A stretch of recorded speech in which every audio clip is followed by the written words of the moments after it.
ډېر په بخښنې سره مولانا خانزیب صاحب ډېر قامعقل انسان و او ډېر ساده انسان و. اوس به تاسو وایئ چې دا څنګه؟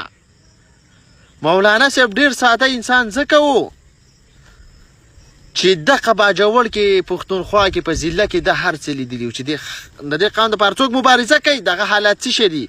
د دې نه لنډ مخکې مفتي منیر شاکر صاحب حالات ده ولیدل چې دې قام کومې لوړې ټوس شی به یې چوت کړو په اسمان نه به پورته شی راړو، هغې څه څوک ونردېده.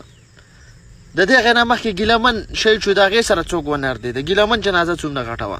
د هغې نه مخکې لنډ په باجوړ کې ریحان زیب مړ شو او د ریحان زیب سره غټه جنازه به په هغې سره څوک ونردېده. د هغه په مرګ باندې رور رامخې ته شو، رور لاړ او اوسه پورې قاتلان مزې کوي ګرځي. ښه مولانا خانزیب صاحب نه مخکې عثمان لالا شهید شو، د هغه حالات تاسو لیدلي.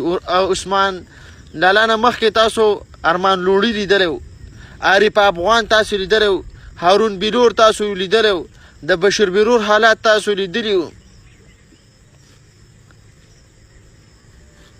کم څه نه دي شوي د مولانا صاحب مخې ته، کم څه نه دي شوي او کومه خبره نه ده تېره شوې چې د دې قام دپاره خلکو کلې ده او بیا خلکو هغه سړی هېر کلی دی.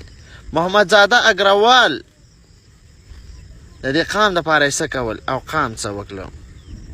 مولانا صاحب دا ویډیو به ستا په امیل ګوري، تاسو خو خدای پاک دې واړه جنتونه درکړي، خو صرف په امیل د باندې یتیم شو. خلک په پوسټونه کوي زمونږ پښتونخوا د باندې یتیم شو، باجوړ د باندې یتیم شو، ضلع د باندې یتیم شو. هېڅوک نه دی یتیم شوی، هر چا کور د ښه ډېره روان و، ښه خوشحاله دی. زه چې جنازې نه واپسۍ کې راتلم ټولو خلکو کرکټ یې کولې، ټولو خلکو دوکانونه کولاو کړي، ټولو خلکو خپل ګاډي چلول، خپل روزګار یې کوي. هېڅوک د باندې یتیم شوي نه دي، صرف خالص ستا بچي ستا لور د باندې یتیمانان شو، ستا ښځه چې کومه هغه کونډه شوله. دې قام دپاره چې څوک مبارزه کوي او مړ شي نو هغه انسان خلک یتیمانان کېږي.